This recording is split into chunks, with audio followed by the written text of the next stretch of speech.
Kasabay ng pagbiyahe na marami nating kababayan pauwi sa iba't ibang probinsya, silipin po natin ang sitwasyon sa mga sakayan, pangunahing daanan at mga pasyalan.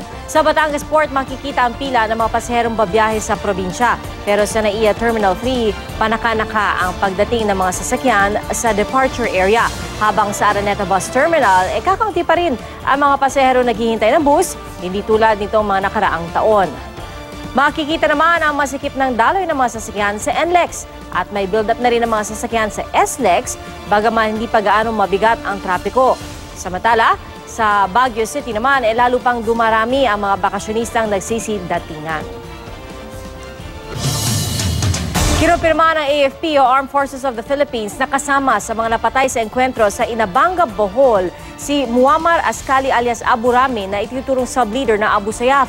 Ang grupo ni Abu Rami may kakuntsaba di umano sa Bohol kaya napasok nito ang probinsya. Ang ilang karatig probinsya, naghigpit na rin ng seguridad lalo ngayong dagsa ang mga bakasyonista para sa Semana Santa. At live mula sa Bohol, may report si Jay Sabale. Jay? Pia, kanina ngang early evening, dinala yung bangkay ng 5 umanong miyembro ng Abu Sayyaf na napaslang doon sa pagkakaroon nga ng firefight between them at ang government forces. At katarungan naman ang hiling ng kamag-anak nitong napatay na isang sundalo na si 2nd Lieutenant Espilito Saldua na siya ngang rumisponde rito upang apulahin itong threat ng Abu Sayyaf sa may Bohol. Sa pag-uwi ng mga sundalo mula sa war zone sa Inabanga, Bohol, bangkay nang dumating ang ilan sa kanila. Sa nangyaring bakbakan, 3 sundalo at 1 pulis ang nasawi. 6 naman ang patay sa hanay ng bandidong grupong Abu Sayyaf. Kabilang dyan ang sub-leader nilang si Muammar Ascali alias Abu Rami, ang tumatayong leader ng grupong nagtungo sa Bohol. Si Abu Rami daw ang posibleng sunod na leader ng Abu Sayyaf at kasabwat siya sa pagdukot ng 3 dayuhan at 1 Pilipina sa Island Garden City of Samal noong 2015. At pagdukot sa alimang si Jurgen Kantner. We compared the picture of Abu Rami and the picture of the slain Abu Sayyaf there in Inabanga, and they resembled almost, sabi natin, 99%. Nang pumutok ang bakbakan, umabot sa mahigit 2,000 residente ang lumikas. Nang matapos ang bakbakan, bumalik na rin ang mga residente sa kanilang mga bahay. Pero bakas pa rin ang takot sa barangay Napo kung saan naganap ang mismong engkwentro sa pagitan ng militar at bandidong Abu Sayyaf. Tahimik at mistulang ghost town ng lugar para matiyak ang kanilang kaligtasan.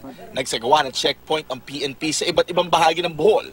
Ayon sa mga otoridad, nakapasok ang grupo ng Abu Sayyaf sa Bohol dahil may kakuntsaba. May kasama silang taga rito. Ang kontak na sinasabi, isang residenteng pinangalanan si Joselito Milloria, kwento ni Arnulfo Milloria, nakapag-asawa raw ng taga Zamboanga ang kanyang kapatid. Sinasabi na raw, mga si Islamic daw sila. Pero hindi namin alam kung anong klaseng tao nito.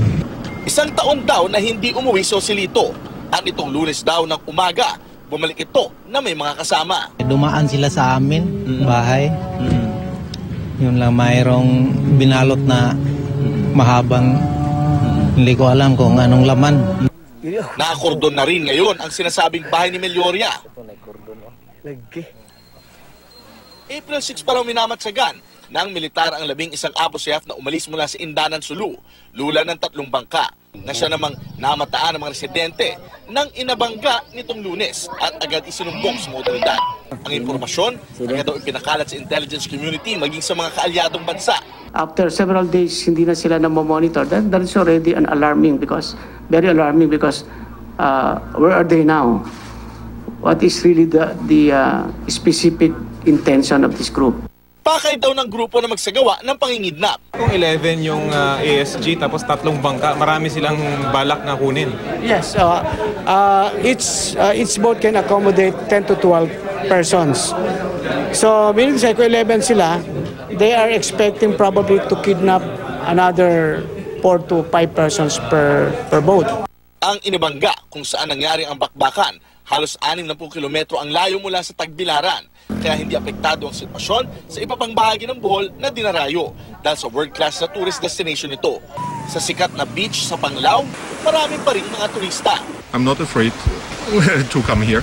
It's business as usual here. So far, wala naman nagkansela ng kailang mga bookings. Tiniyak din ng mga punong abala ng ASEAN Summit dito sa Pilipinas na hindi ito maapektuhan ng naganap na enkwentro. Pero ang Canada, mas minabuting maging maingat at nagbabala na sa mga mamamayan nito na iwasan muna ang pagbisita sa Mindanao. Samantala, 11 miyembro naman ng Abu Sayyaf Group ang sumuko sa militar sa Tawi-Tawi. Sa gitna ng banta ng terorismo, naka-full alert na rin ngayon ang security forces ng Negros Oriental para matiyak ang kaligtasan ng mga mamamayan at maging ng mga turista. Patuloy naman ang isinasagawang clearing operations ng mga otoridad sa may barangay na po at mga karating lugar nito at pinaniniwalaan nila na doon sa 5 nakatakas, isa rito ay sugatan. Meron namang isang residente ang lumutang dito kanina sa munisipyo na nanghingi ng tulong rito at sinabing naispatan niya raw itong mga hinihinala niyang Abu Sayyaf members sa may lugar ng Lunoy. Pia? So Jay, ibig sabihin tuloy-tuloy yung pagtugis doon sa iba pang miyembro ng Abu Sayyaf at yung mga ganitong sinasabi, kumbaga parang tip no, mula sa mga residente gaya ng nabanggit mo. Paano ito verify ng ating militar? Tama yun, no, Pia. No? Tuloy-tuloy nga yung ginagawa nilang operasyon upang mahuli nga itong 5 nga. At para ma-verify nila ito, syempre nagtatanong-tanong sila at pinupuntahan din nila yung mga lugar na sinasabing naispatan itong mga sinasabing nakatakas nga. Pia? At Jay, kanina nabanggit mo no, sa report mo na hindi naman masyadong apektado yung turismo doon sa Tagbilaran dahil may kalayuan naman ito sa Inabanga. Pero wala bang ibang mga tourist destination or puntahan ng mga turista dyan sa Bohol na kumbaga mas malapit doon sa pinangyarihan ng encounter o enkwentro? Paglilinaw sa atin ni Governor kanina, no, tuloy-tuloy nga yung negosyo sa kanila, lalo't malayo ito doon sa mga tourist destinations. So, sinabi niya nga yung Panglao, which is the main tourist attraction nila dito, malayo dito, at yung iba pang mga pwedeng puntahan na lugar. At bukod dyan nga, naka-full alert naman yung mga otoridad at nakakordon na nga itong lugar ng barangay na po at pati yung mga karating lugar nito, kaya naniniwala sila na contained na at hindi na nga makakatakas ang mga ito. Pia? Okay, Jay, mag-ingat kayo dyan. Maraming salamat, Jay Sabale.